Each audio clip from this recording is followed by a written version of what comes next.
Ingin lamar Zara? Pria ini tanya syarat jadi menantu. Ridwan Kamil langsung tolak, maaf tidak lulus. Ridwan Kamil tolak pria yang ingin melamar sang putri, Zara. Ridwan Kamil kerap meladeni komentar para netizen.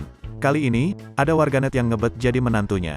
Namun, Gubernur Jawa Barat, Ridwan Kamil tidak meluluskan pengguna yang bertanya syarat jadi menantu buat Camelia Laetitia Azahra atau Zara. Alasan balasan Ridwan Kamil yang singkat tapi jelas sangat sederhana, yakni gara-gara tak pasang foto profil. Itu terjadi tatkala Ridwan Kamil membagikan foto ketika Atalia Praratya bersebelahan dengan Zara sambil memamerkan ijazah sang anak. Ridwan Kamil beserta istri, Atalia Praratya menghadiri kelulusan putrinya, Zara di SMA Negeri 3 Bandung, Jawa Barat, Kamis, tanggal 16 Juni tahun 2022. Rupanya ada percakapan yang tersaji antara ayah dan anak itu di atas motor Vespa Matic kuning, sepanjang keliling kota Kembang. Zara penasaran dengan alasan Kang Emil. Sapaan akrab Ridwan Kamil memanggil Atalia Praratya dengan Bu Cinta.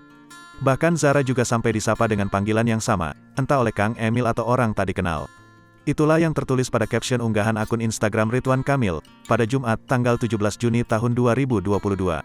Mantan wali kota Bandung itu membagikan foto ketika Atalia Praratya bersebelahan dengan Zara sambil memamerkan ijazah sang anak.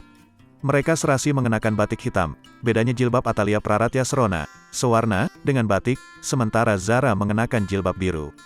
Dia menuliskan itu sebagai ucapan selamat sang anak kini beranjak dewasa. "Papap, kenapa aku dipanggil Bu Cinta terus?" kata Zara saat dibonceng ayahnya naik Vespa keliling kota, tulis Ridwan Kamil. Maka, Ridwan Kamil pun menasihati sang anak itu tidak kecil hati. Pasalnya, menurut Kang Emil, postur tubuh Zara sepantaran dengan istri. "Ya gimana atuh, kamu tes sekarang tinggi dan posturnya sama banget dengan mama. Senyumin aja," jelasnya kepada Zara. "Selamat memasuki usia dewasa, ya," ucapnya menutup caption.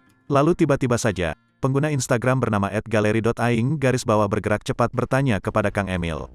"Syarat jadi menantu, Pak?" tanya pengguna ini. Nahasnya, Ridwan Kamil langsung menjelaskan syarat pertama yang tentu saja si pengguna ini sudah tersingkir. Pasalnya Ridwan Kamil mensyaratkan profil foto akun Instagram harus ada, sementara si pengguna ini tak memajang foto profil. Alhasil justru si pengguna ini sudah dinyatakan tidak lulus oleh Kang Emil. Syarat pertama, profil IG harus ada fotonya. "Maaf kamu enggak lulus," jawab Ridwan Kamil singkat tapi jelas. Sontak saja, komentar ini diserbu warganet yang menertawai si pengguna yang ditolak duluan. Hingga Jumat petang, sudah ada 8.702 balasan yang mayoritas tergelak.